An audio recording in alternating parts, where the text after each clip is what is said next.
नमस्कार, ज्ञानज्योती एज्युकेशन मध्ये तुमचं स्वागत आहे। आजचं आपलं लेक्चर हे तलाठी आणि सरळ सेवाच्या सामान्य अध्यायांच्या प्रश्नासंदर्भात असणार आहे। ही आपली लेक्चर सिरीज चालू करणार आहे। याच्यामध्ये आपण रोज काही प्रश्न घेणार जेणेकरून तुम्हाला भविष्यात येणाऱ्या सर्व सरळ सेवा परीक्षांसाठी फायदेशीर असेल। ठीक आहे, तर आजचा आपला पहिला प्रश्न आहे, महाराष्ट्र राज्याची निर्मिती कधी झाली? हा प्रश्न गेल्या 2019च्या तलाठी भरतीला विचारण्यात आला होता की महाराष्ट्र राज्याची निर्मिती कधी झाली। आता हा प्रश्न खूप सोपा आहे, कारण की याचं उत्तर आहे 1 मे 1960। 1 मे 1960। परंतु आपल्याला फक्त एवढ्या पुरता माहित असून चालणार नाहीये, कारण की पेपरचा स्तर त्याप्रमाणे अवघड येत चाललाय। त्यामुळे मी तुम्हाला सर्व बॅकग्राऊंड सांगणार जेणेकरून तुम्हाला महाराष्ट्र राज्याच्या निर्मिती संदर्भात सगळं माहिती होऊन जाईल। ठीक आहे, तर आपण सुरुवात करूयात। महाराष्ट्र राज्य व्हावं किंवा महाराष्ट्र भाषिक राज्य व्हावं याच्यासाठी पहिला प्रयत्न जो झाला तो 1911ला जेव्हा बंगालची फाळणी रद्द झाली ना, ते न ची केळकर या व्यक्तींनी आपला असा विचार मांडला की भाषा आधारित राज्य असलं पाहिजे किंवा मराठी भाषा बोलणाऱ्यांचे राज्य असलं पाहिजे। याच भूमिकेला मग 1915 मध्ये लोकमान्य टिळकांनी सुद्धा समर्थन दिलं होतं। परंतु लोकमान्य टिळकांनी सांगितलं की आधी आपण आपल्या देशाला स्वातंत्र्य करूयात आणि नंतर भाषिक राज्याच्या आधारावर दुसऱ्या चर्चेला वाव देऊयात। ठीक आहे, त्याच्यानंतर ही चर्चा मग थांबली आणि त्याच्यानंतर पुढचा मुद्दा जो आला तो 1946 मध्ये जेव्हा बेळगावला मराठी साहित्य संमेलनाचं जेव्हा अधिवेशन झालं तेव्हा संयुक्त महाराष्ट्राचा ठराव मांडण्यात आला। आणि या ठरावानंतर आपल्या तिकडे मराठी लोकांसाठी एक वेगळं राज्य असावं ही भूमिका थोडीशी अजून जास्त जोर पकडू लागली। आता भाषावर प्रांत रचना करायची की नाही यावर केंद्र सरकार पण विचार करत होती आणि आपल्या महाराष्ट्रात सुद्धा मराठी भाषिक राज्य व्हावं याच्यासाठी प्रयत्न सुरू होते। तर सर्वात पहिले 1947 मध्ये S.K. दार यांच्या अध्यक्षतेखाली सर्वात पहिले भाषावर प्रांत रचनेसाठी एक समिती नेमण्यात आली। त्यांनी भाषावर प्रांत रचनेला नकार दिला होता।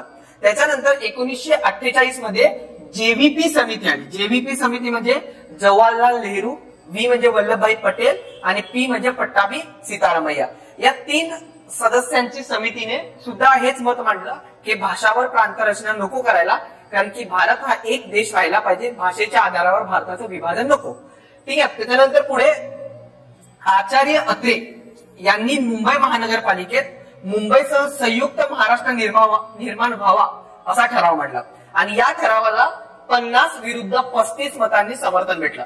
आणि इथूनच मग असं म्हणतात की पाया रोवला गेला की एक महाराष्ट्र नावाचं किंवा मराठी भाषिक लोकांचं राज्य असलं पाहिजे।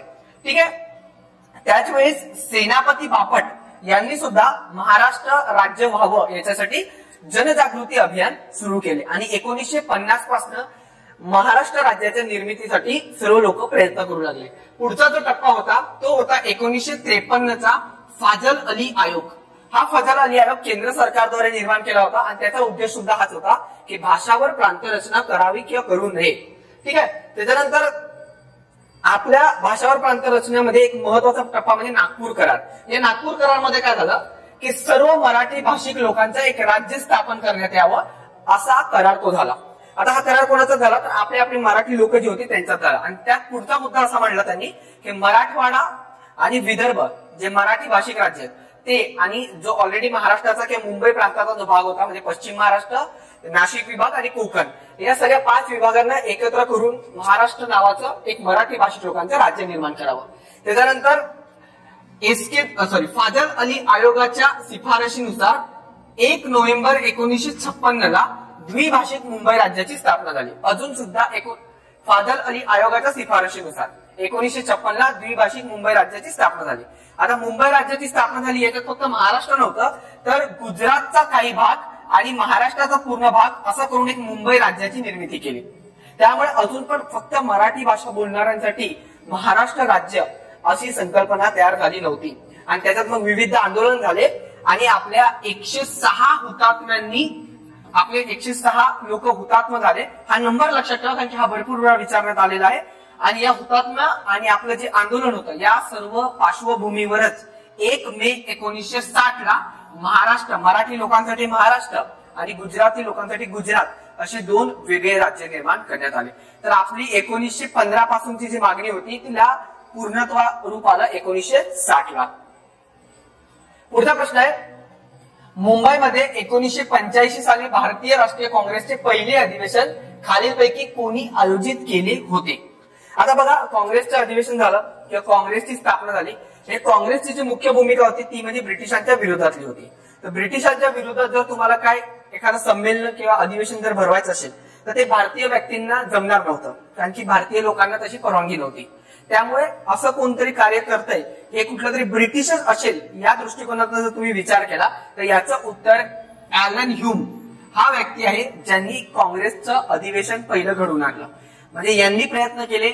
यांनी त्या काळातले जे व्हाईसरॉय होते डफरीन नावाचे, तर डफरीनला सांगितलं की आम्हाला काँग्रेसचे अधिवेशन भरवण्याची परवानगी द्या, आणि त्याच्यानंतरच 1985 ला काँग्रेसचं अधिवेशन भरलं. आता काँग्रेसचं पहिलं अधिवेशन जर पाहिलं आपण तर 1985 ला मुंबई येथे भरलेलं आहे.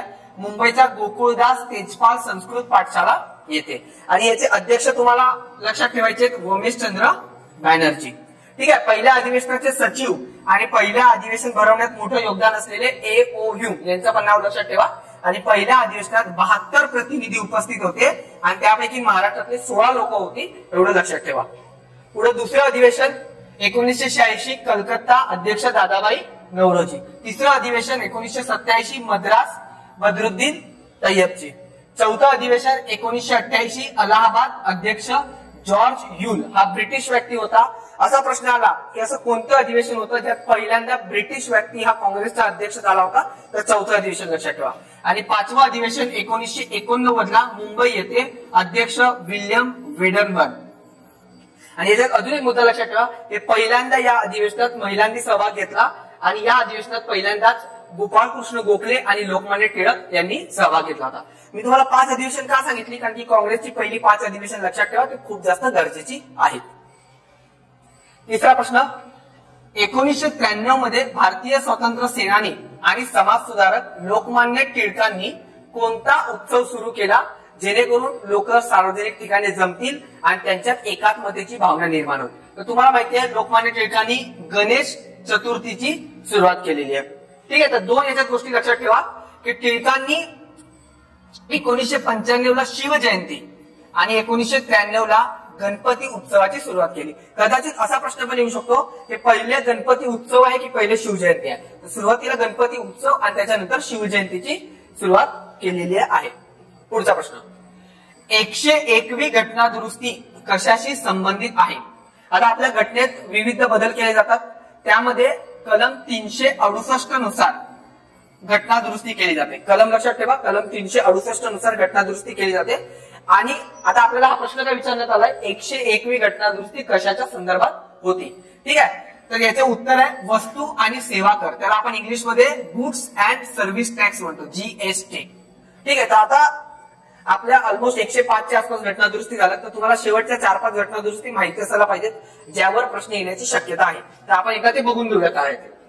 सगळ्यात पहिले 99वी जी घटना दुरुस्ती होती ती न्यायिक नियुक्ती आयोग संदर्भात होती. म्हणजे सुप्रीम कोर्टमध्ये जी कोलेजियम पद्धत होती ती काढून त्याऐवजी राष्ट्रीय न्यायिक नियुक्ती आयोगची स्थापना करण्यात आली होती. तर ती 99वी घटना दुरुस्ती 2014 ला झाली होती. 2015 ला भारत बांगलादेश यांच्या दरम्यान जो भूसीमा करार झाला होता त्याच्यासाठी 100वी घटना दुरुस्ती आहे. नंतर 101वी घटना दुरुस्ती GST विधेयका संदर्भात आहे. 101वी घटना दुरुस्ती आणि याच्यावरच 2019च्या तलाठीला प्रश्न विचारण्यात आला होता. पुढे 102वी घटना दुरुस्ती आहे राष्ट्रीय मागासवर्गीय आयोगाला घटनात्मक दर्जा देण्यासाठी. राष्ट्रीय मागासवर्गीय आयोग म्हणजे काय, national commission for backward class. याच्यासाठी घटनेत आपले कलम ऍड करण्यात आला, आर्टिकल 338B. लक्षात राहिलं तर उत्तमच, आर्टिकल 338B. पुढे 103वी घटना दुरुस्ती आर्थिक दृष्ट्या मागासवर्गीयांसाठी 10% आरक्षण. आता ही जी 103वी घटना दुरुस्ती आहे ती सर्वांनी लक्षात ठेवायची का, कारण की यापूर्वी फक्त ओबीसी, शेड्यूल कास्ट आणि शेड्यूल ट्राईब यांना आरक्षण होतं, परंतु ओपन कास्ट मधल्या गरीब पोरांना आरक्षण नव्हतं. त्याच्यामुळे आपण 103वी घटना दुरुस्ती केली आणि आर्थिक दृष्ट्या जे ओपन कास्ट मधले मागासवर्गीय आहेत त्यांना 10% आरक्षण देण्यात आलेलं आहे.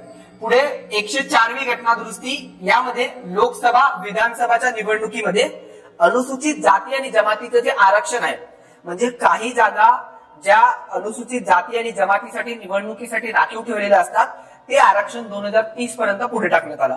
प्लस याच्यामध्ये अजून एक तरतूद होती की अँग्लो इंडियन समाजाला जे आरक्षण होतं, अँग्लो इंडियन समाजाला 2 प्रकारे आरक्षण आहे, एक लोकसभेमध्ये आणि दुसरं विधानसभेमध्ये. लोकसभेमध्ये 2 जागा आरक्षित होत्या आणि विधानसभेमध्ये 1 जागा आरक्षित होती. ती 104व्या घटना दुरुस्ती अंतर्गत काढून टाकण्यात आलेली आहे.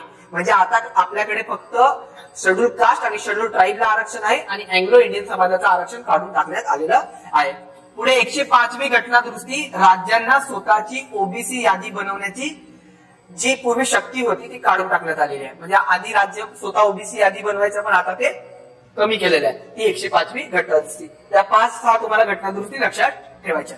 पुढे महाराष्ट्रातील भोगावती नदीवर राधानगरी जलविद्युत प्रकल्प कुठे उभारण्यात आलेला आहे असा प्रश्न येतो. मग तुम्ही एक थोडस अनालिसिस केलं, तुम्हाला अंदाज येऊन जाईल की भोगावती नदी ही कोल्हापूर येथे आहे. भोगावती नदी ही कोल्हापूर येथे आहे आणि भोगावती नदीवरच राधानगरी हे जलविद्युत प्रकल्प किंवा धरण बनवण्यात आलेलं आहे. आता याच्यामध्ये इतर माहिती बघा. राधानगरी धरण हे भारतातील कोल्हापूर जवळील सर्वात जुन्या धरणापैकी एक आहे.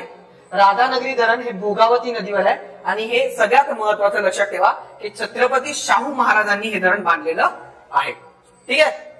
पुढे भोगावती नदी ही महाराष्ट्रातली जी पंचगंगा नदी आहे त्याचा एक प्रवाहापैकी एक आहे. मग पंचगंगा नदीच्या 5च्या 5 नद्या तुम्हाला पाठ असायला पाहिजे, कारण की त्याच्यावर प्रश्न येण्याची खूप जास्त शक्यता आहे. तर लक्षात ठेवायचं कुंभी, कासारी, तुळशी, भोगावती आणि गुप्त सरस्वती 5 नाव आहेत.